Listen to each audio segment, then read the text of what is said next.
Good morning, Heritage. We are your Leadership News Network. Today is, what day is it? I don't know. I've lost count of our days. Today is Monday, April 13th, 2020, and it's a great day to be a Ram. But today for lunch we have, what are we having for lunch? Well, what are we going to have for lunch today? Probably a sandwich.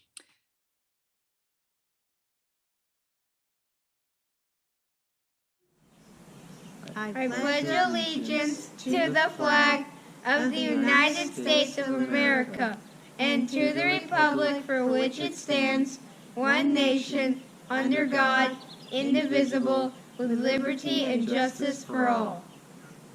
And our mission at Heritage Elementary School, even at home, is we prepare our students to reach high to achieve goals, appreciate others, model the habits of a leader, and serve our school and community. Have a great day, Heritage. Hola, amigos. It's Paco and Senora Jones, and we're here to wish everyone a happy birthday, and we're going to sing you a song.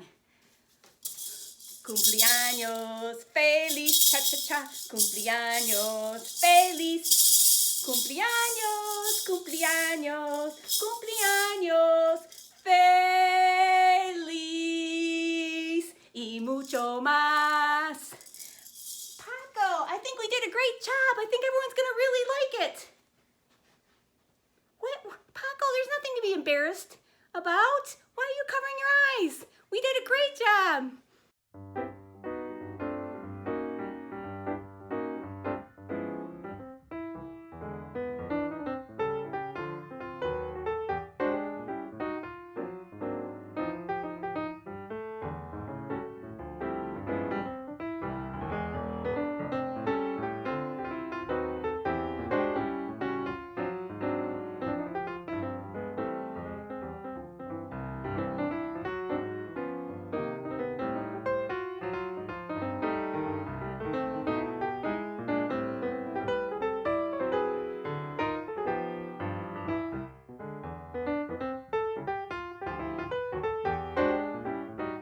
Adiós, amigos. Feliz cumpleaños.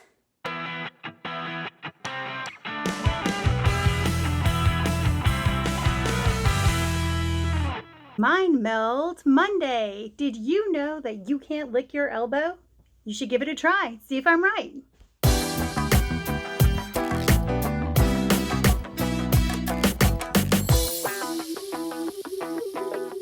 Hi, welcome to Student Spotlight with Katie and Mary Grace Kimberly. Katie, what's it like being a twin? It's kind of hard because Mary Grace sometimes doesn't really do what I want her to do with me. Oh, that's tough. Mary Grace, what's it like being a twin? Cool because we can play together. Katie, what do you miss most about being a kindergartner at Heritage? Well, I miss my friends. They mostly ask me questions and they ask for help, and sometimes they just are there for me a lot. Mary Grace, what do you miss most about being a kindergartner? My teacher, because she gives me warm hugs. What's your favorite animal and why? A tiger because it has stripes. What's your favorite animal? A horse because it is really fun to ride and it can go really fast. And that's Student Spotlight with Katie and Mary Grace.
welcome to another segment of Lead On Heritage.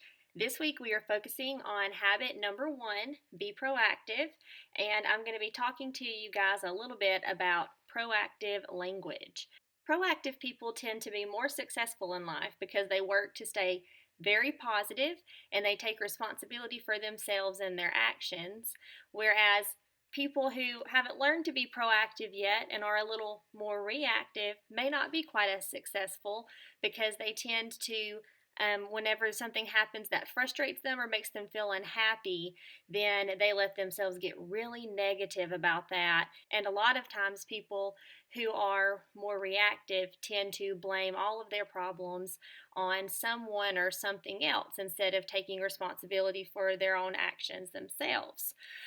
So you can tell a lot about what kind of person someone is by the way that they talk, whether they use proactive or reactive language. So here are some examples of something you might hear a reactive person say versus what you might hear a proactive person say. So someone who is very reactive might say something like, "That's just the way I am." Whereas someone who is very proactive might say, "I can do better than that." Someone who's very reactive might say something like, "Oh, I have to do schoolwork today." Whereas someone who is very proactive might say something like, "Today I get to learn online with my friends and my teacher." All right, now that you've heard a couple of examples of what proactive and reactive language sounds like, let's play a little game. So I'm going to say a statement, and I want you to decide whether that statement is reactive or proactive. Ready? All right, here we go. Here's the first statement. "There's nothing I can do about that." What do you think? Is it reactive? Or is it proactive? Did you say reactive? That's right. "There's nothing I can do about that" is a very reactive statement. Someone who's thinking proactively would say something like, "Let's think about all the options here." The next statement is, "There's got to be a way to figure this out." Is that reactive or proactive? What do you think? Did you say proactive? That's right. Someone who's very proactive doesn't give up and they're always looking for a way to figure something out. Someone reactive would have said something like, "I cannot do this hard problem." All right, let's try one more. The last statement is, "You ruined my day." Do you think that's reactive or proactive? Did you say reactive? You got it right. Someone who's very reactive may feel that somebody else ruined their day and there's nothing that they can do about it, whereas someone proactive is going to think, "I'm not going to let someone else's bad mood rub off on me. I'm going to have a good day anyway." All right, guys, so my challenge for you this week, now that you know how to use proactive language, is to try your hardest to think about using proactive language all week long, especially when you start to feel a little bit frustrated or unhappy about something. Because remember, like I said before, someone who uses proactive language regularly is going to feel happier and going to be more successful in their life. All right, remember to use this every day and eventually it will become a habit. That's what the leader in me is all about. And that goes for you too, grown-ups. Lead on heritage.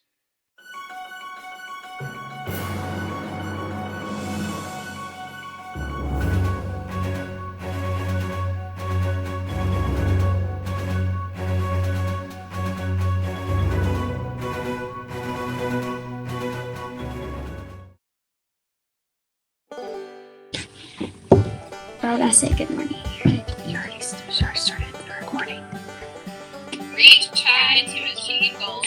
Appreciate I did your eyes so fun.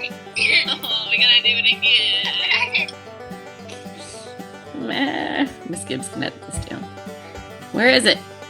Let me see. I was wrong. This is gonna end up in the bloopers.